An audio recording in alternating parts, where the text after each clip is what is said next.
self-directed just truly means that you are in control of selecting the investments within the account versus more of your traditional type of retirement accounts where you might have a financial advisor who's helping you. And they are structured to really sell their suite of products for their particular company and may not provide you as much diversification. So I think the key that, it's gotten easier over the years because more electronic signatures are accepted and paperwork has been streamlined. So it's not as hard as you may think. It's super easy, actually. Of course, there is an application anytime you open any type of account. But the one thing it doesn't do is it does not report on your specific assets within your IRA. It doesn't list out your precious metals. It doesn't list out any real estate you have. So really, that information is not privy to the IRS at this point. And it's not something that we report on or we ever have reported on. So from that standpoint, they're just knowing the value of your retirement account. Welcome to Inside the Vault with SWP. Join Mark Yaxley as we explore the latest news, reports, and some bullion basics for investors old and new. Let's get to it. Today is a special edition of our podcast focused on self-directed IRAs, specifically for American citizens who have the ability to include physical precious metals inside of a self-directed IRA.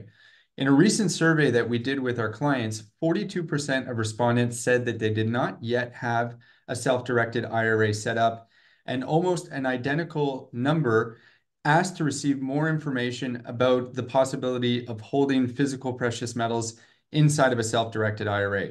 We felt there'd be great benefit to bring an expert in to answer some questions about how all of this works. So we have with us today one of my favorite people from the industry, Chris Trombley, who is the Director of Operations at Preferred Trust IRA, a regulated IRA custodian based out of Las Vegas, Nevada. In short, Chris is an expert when it comes to everything IRA related and has agreed to help us educate our followers today on this topic. Welcome, Chris. Thanks. We're so happy to be here, Mark. Thanks. I appreciate that. And y'all are clearly our favorite dealer. We can tell you that 100%. But yeah, we want to open the idea of self-directed IRAs to those who don't know about it or may be fearing them a little bit. So yeah, I'm glad to be here today. Great. Yeah. I mean, the purpose of today's podcast is really to educate people. We're going to be answering some of the most frequently asked questions and also tackling a few of the more, challenging issues, maybe things that are preventing people from opening up a self-directed IRA. So let's jump right into it. All right. So the first question I wanted to start with, kind of an easy one, is just, Chris, what are some of the advantages of a self-directed IRA versus non-registered investments or a traditional 401k? So diversification key and having more control. So I think the important thing to remember about a self-directed IRA is it's like every other retirement account out there, right? It is regulated. It's not like it's like off the boards. And I think people fear that sometimes. They're like, whoa, I have an IRA already. And so self-directed just truly means that you are in control of selecting the investments within the account versus more of your traditional type of retirement accounts where you might have a financial advisor who's helping you. And they are structured to really sell their suite of products for their particular company and may not provide you as much diversification. So the key that we try and really hone in on when we're educating our clients is diversification, right? You never want to put your eggs in one basket. So even if that is doing partial in the stock market and partial in our alternatives, keeping it balanced is super important.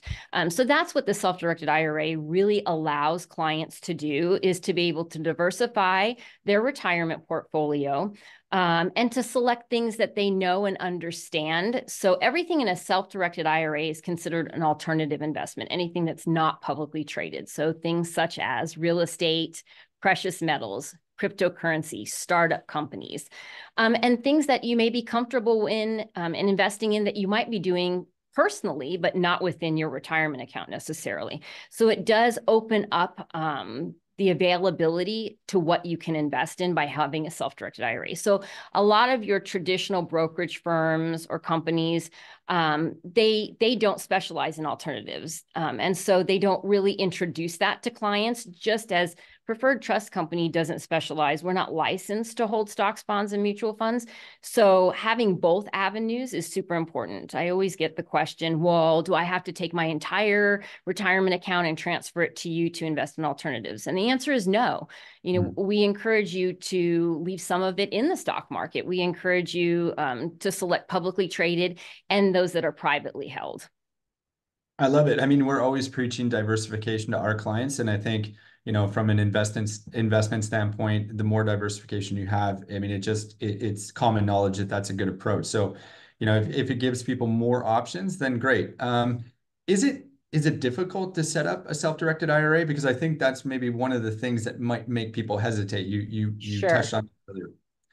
Yeah. And I think, it's gotten easier over the years because more electronic signatures are accepted and paperwork has been streamlined. So it's not as hard as you may think. It's super easy, actually. Of course, there is an application anytime you open any type of account. You have to provide your personal information, and you have to name a beneficiary. And basically, that's the application. It's not overly difficult to complete. We can help you with it. It's all online. And then we take it from there. You just tell us how much of your retirement account, wherever it currently is sitting, how much of it you want to transfer to a self-directed account. And we really initiate that transfer of funds from the other qualified retirement account that you have. So it isn't as hard as people might think. And so once your account is open, then we go from there and help you if you're working with a precious metals dealer or whoever you're working with to make those investments. So it can be quite easy. Like I said, streamlined, electronic, moving with the times. It's very easy. Good. And I mean, we can speak from experience having quite a few mutual clients between Preferred Trust and SWP that you do take good care of our clients, and you provide the hand-holding necessary when it is necessary. Yes. In order to get the account open. So just one quick follow-up question on that. What about maintaining the account year over year? Is this something, do we have to, if I'm a client of Preferred, do we have to have a conversation once a year? Do you send me something? How does that work? So maintenance, one of the things that we do provide, as soon as you open your account, we provide you online access. We provide the client online access. So they are able to view their account through our portal 24 hours a day, 7 days a week. And we ask them to log in at least once a month just to see what's going on in there. A precious metals as an investment type, as we know, doesn't garner monthly interest or income. So there's not much movement on the account, but it does help you to verify your holdings. And so we encourage you to log into your account. Other than that, maintenance is pretty low on a self-directed IRA that's holding precious metals. We do once a year, you've got your tax documents, you've got your statements that'll be available for you to grab on the portal. And the one thing that I think, is important to realize when you're opening a self-directed IRA, depending on the type of investment you're making, if you're selecting to buy precious metals, there are a couple parties involved, right? So there's the custodian that holds custody of your IRA. And in this scenario, it's Preferred Trust. We're licensed, we're regulated, we're insured. Then there's the precious metals dealer, SWP, you're going to be working with to purchase and select the metals you want held in your IRA. And then there's the depository that's actually going to physically hold your metals while they're in custody of your IRA with Preferred Trust. And what's great with SWP is you got that one-stop shop. So you're the dealer, you're the depository, everything is right there. And maintenance, obviously, there are fees associated with having having an IRA and having a depository. And I think some people, sometimes, they get a little leery about, well, why doesn't Preferred Trust hold the the metals in custody. Well, we don't have a depository, we don't have a storage location. That's why we partner with specific companies that provide those services, because they're licensed and regulated as well, which is important. You can't, per the IRS rules and regulations, if you're going to have a retirement account, you can't self-store in your basement or in your backyard or something like that. They have to be under custody of a storage facility that's licensed. So that's the maintenance of it. Every year you're going to have the same fees associated, and you just want to make sure there's enough cash in your account to accommodate those fees. And if you have things like, people, sometimes they need a distribution of their funds. Sometimes they need to have access to their account. So you need to make sure that you're having enough cash in there to provide if you need it. And I think sometimes clients forget about that. But what's really great is if you're working with a really diligent dealer, they recognize that, and they'll help make sure that you have some padding there in your account so that not 100% of it is invested and unavailable. So maintenance wise, it's very little. It's more fee oriented. And then, verifying that your metals, what we do is we verify monthly with the depository that your metals are there still and that nothing has changed. And that's part of our role. Excellent. It doesn't sound overly complicated to me, quite frankly. And working with two trusted companies that are specialists in their field obviously helps quite a bit. So shifting gears a little bit, Chris, going to throw a few questions at you in no particular order here. But okay. Is there an ideal age and or age limits on when someone can contribute and must take distributions from their self-directed IRA? Sure.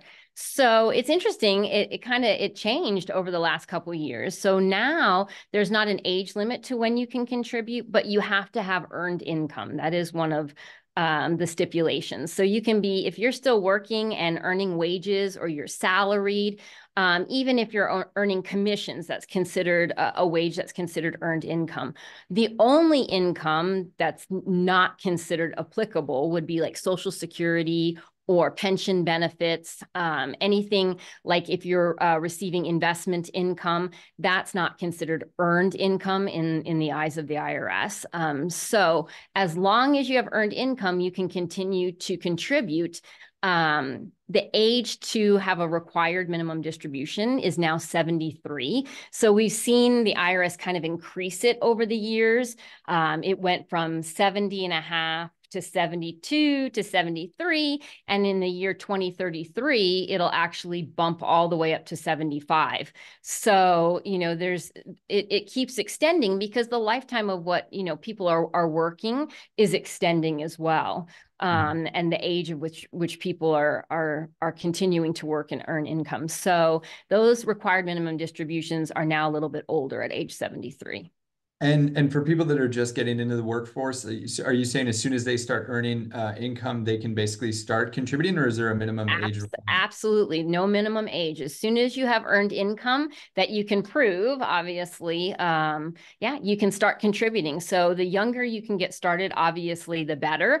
But I think it works both ways. Some people feel like, well, I've passed the age when I should have started. Start whenever you can. It's never too late to start saving for retirement. I think that's what is important. And I think we saw, kind of with the last, downfall of the economy in 08 and 09, we saw a lot of companies not offering employer-based retirement plans. Those 401k plans, those were eliminated. And so, Americans were kind of left with no option on, well, how am I going to save for retirement? But you can always open an IRA and start contributing at any time. As long as you're working and have that earned income, then get started. And what about just sticking with contributions for a second? What about contribution limits? What are those? And do those accumulate if you don't use it in 1 year? Does that kind of carry over to the next year? Yeah, so contribution limits, that's the amount that the IRS sets is allowable for you to put personal funds and contribute to your IRA. And so it actually bumped up for 2024 by $500. So it is now $7,000. So you can contribute $7,000 to your traditional or Roth self-directed IRA. And if you're 50 years old or over, they give you a little catch-up contribution, which is an additional $1,000. So you're up to $8,000. And right now, it's what we consider in our industry the sweet spot. So this is the point where not only can you make a contribution for 2023, but you can make it for 2024. You can do it at the same time. So contributions you can make all the way up till tax day, April 15th. So if you haven't made your contributions for 2023, now's a great time to do it. Those limits were $6,500. And then if you're 50 or older, another $1,000, so $7,500. So, I mean, you could have, a nice little padding to get started or add to your retirement account. And there's also the ability, I believe, Chris, to transfer out of either another self-directed IRA who's held with another custodian, or even a 401k into a self-directed IRA where preferred is acting as the custodian. Is that correct? Correct. Yeah. If you have another self-directed IRA somewhere, you can always transfer it. We're happy to open the account for you, so that's no problem. 401ks, it's very interesting. So a lot of people have old 401ks that they've kind of forgotten about, maybe threw the paperwork into a drawer and never looked at again, that type of thing. So if you have a former 401k plan with a former employer, yes, those can be rolled over into a traditional IRA.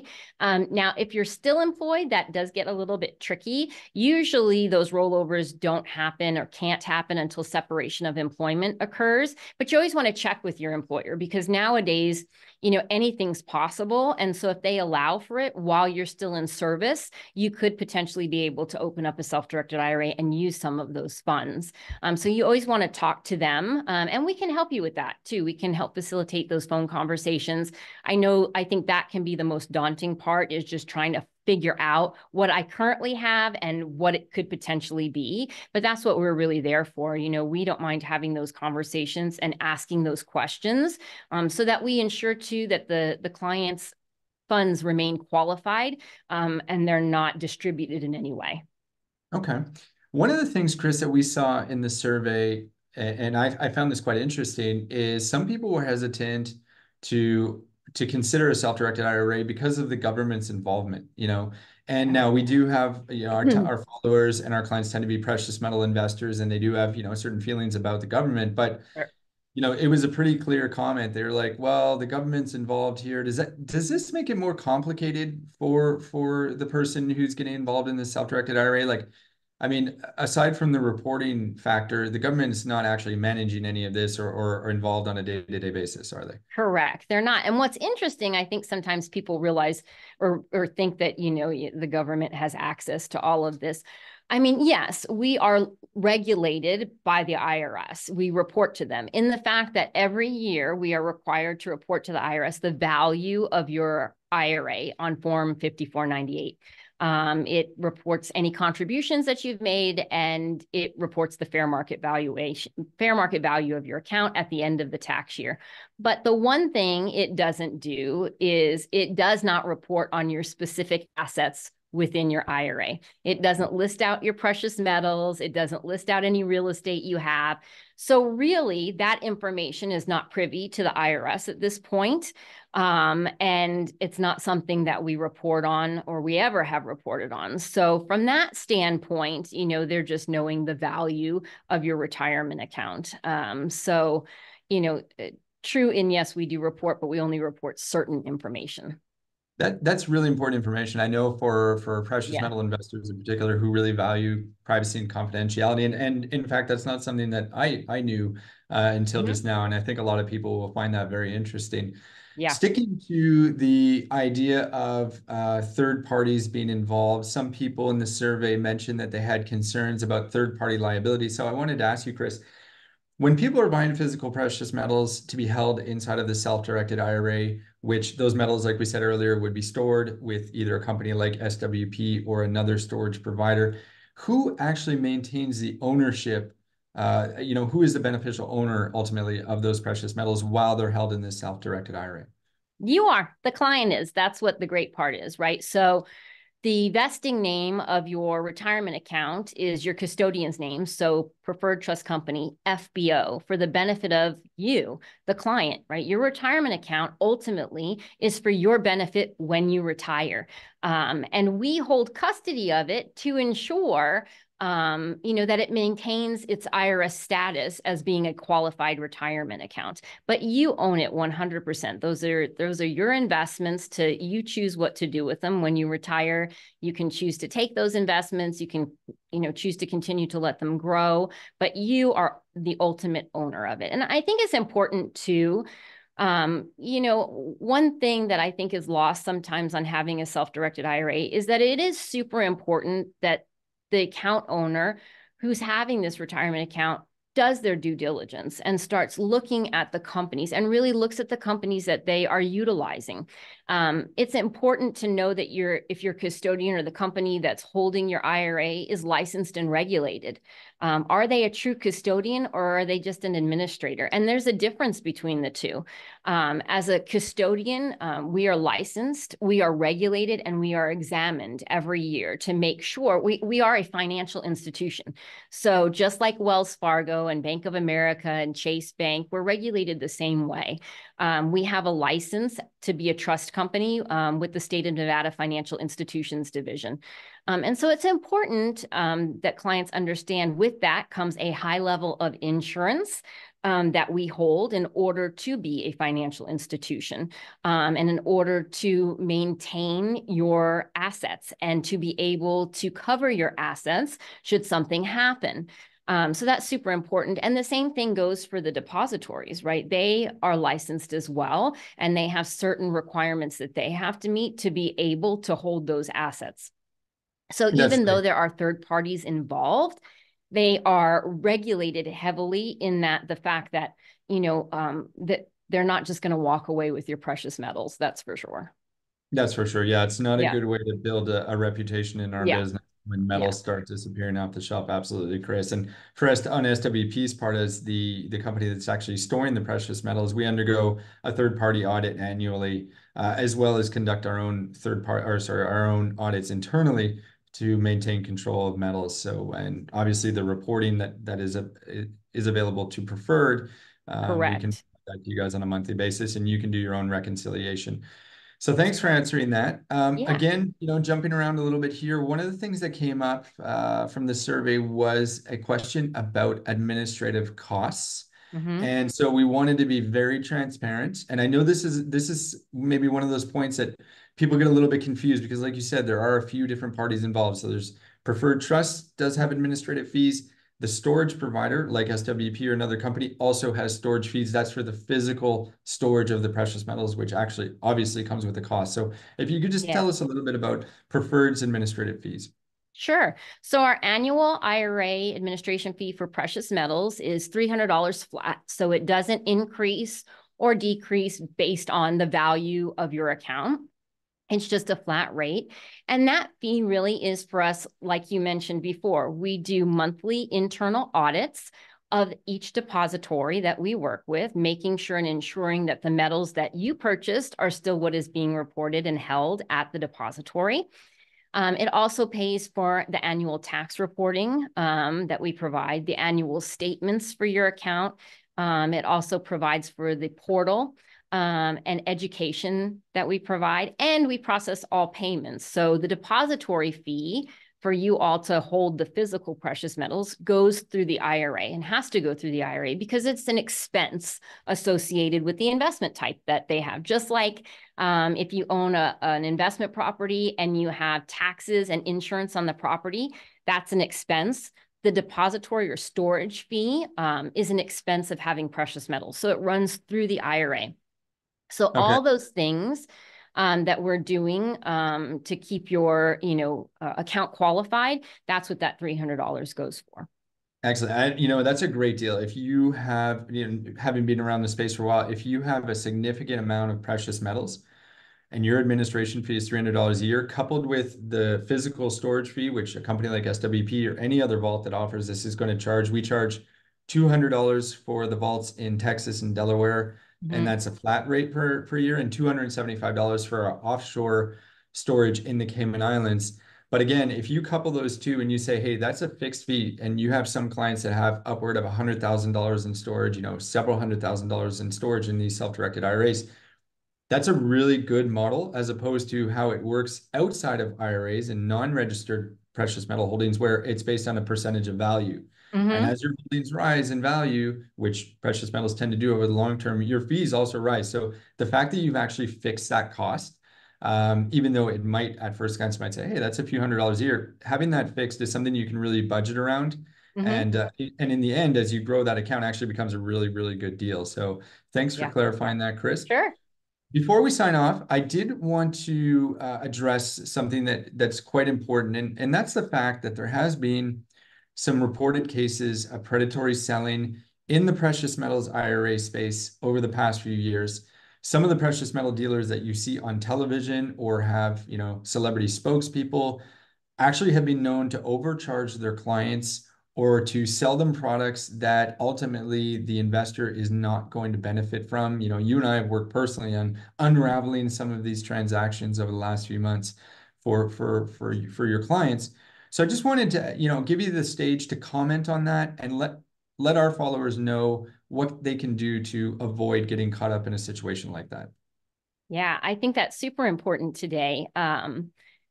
It's an interesting industry because it's not regulated, the precious metals industry, as far as pricing goes.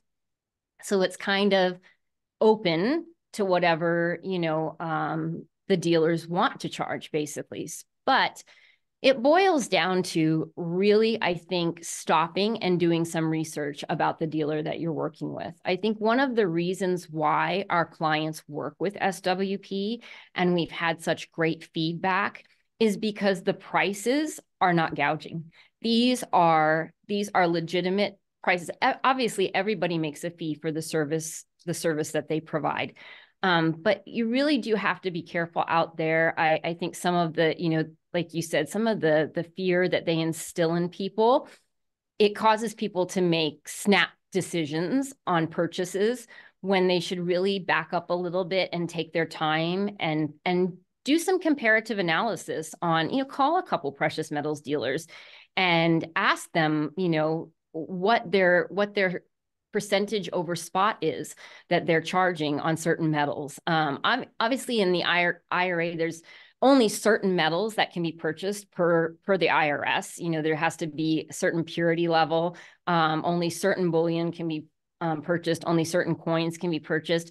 But you can take those coins and you can ask that question to any dealer out there and do that comparative price analysis to see, because there is a vast difference in the industry between the percentage, anywhere, we've seen it range from, 4% all the way up into the triple digits above spot. So I think just stopping and doing some research to understand exactly what they're selling, and then what your resale would be. Precious metals, I think, Mark, you can speak much better to this than I can, but they're not meant to buy and sell within 6 months. Like, this is a buy and hold product. So if you're looking to buy something and then sell it 6 months later, this isn't going to work. So you have to think about and consider those differences as well. And consider if you are if you are that age to be taking an RMD, and you need to sell some metals or you need to take an in-kind distribution of your metals, what's the value? What are they going to be worth when you have to come to that point? So I just think it's important to stop and do due diligence. And it's okay to ask questions. And it's okay to say, well, I'm not ready to purchase today, because we have seen the very hard sale and the hard push. And, we've kind of seen sometimes people get, like I said, they make snap decisions because there's that fear. If you don't do it today, you're going to miss out on a great price. Or if you don't do it today, there's not going to be any left for you. Or, and so I think it's important to just stop, because that's not the truth. you know. Absolutely. I can only echo your comments, Chris. And if you're at all feeling pressured by your precious metals dealer, that's probably a red flag right there. There's no need to be rushing any decision when it comes to investing in precious metals. Like you said, it is a long-term investment. So you should take as much time as you need in order to make the right decisions, because you're really setting yourself up for success over many, many years. This is not an investment where you're going to win or lose, within a matter of months. This is, like you said, a long-term investment, and therefore invest the time required, do your due diligence. You can find a lot of good information on the internet. Obviously, some of these companies do have large marketing budgets. They have a nice fine polish on their brand. So you do have to ask some questions when you speak to them and try to get, like you said, hinted on premiums. You want to focus on what is my actual cost above the market value of gold or silver. Can I recover that premium that I'm paying or that they're proposing, and shop that around a little bit. So all really good points, Chris. Finally, before I let you go, I just wanted to ask, if someone wants to learn more about a self-directed IRA, how do they get in touch with you guys? Yeah, they can visit our website at preferredtrustcompany.com. We have a ton of information specific to precious metals investing through an IRA, all about self-directed IRAs and alternative investments. They can give us a call. Our phone number toll-free is 888-990-7892. Or they can send us an email, clientservice@ptcemail.com. Any one of those ways, we'd be happy to set up a call. We can set up a consultation call. Definitely reach out. Okay, great. We'll make sure to put that information below the video. Chris, thank you for your time. Okay. I've learned things today. I'm sure that our followers have learned a lot. And I know that the folks at Preferred Trust will take care of anyone that does get in touch with them. So thanks again, Chris. It was a pleasure. Thanks, Mark. We appreciate it. Appreciate the time today. Thank you for listening to Inside the Vault, the podcast that opens the door to precious metals. We hope you learned something new and enjoyed the show. See you next time on Inside the Vault with SWP.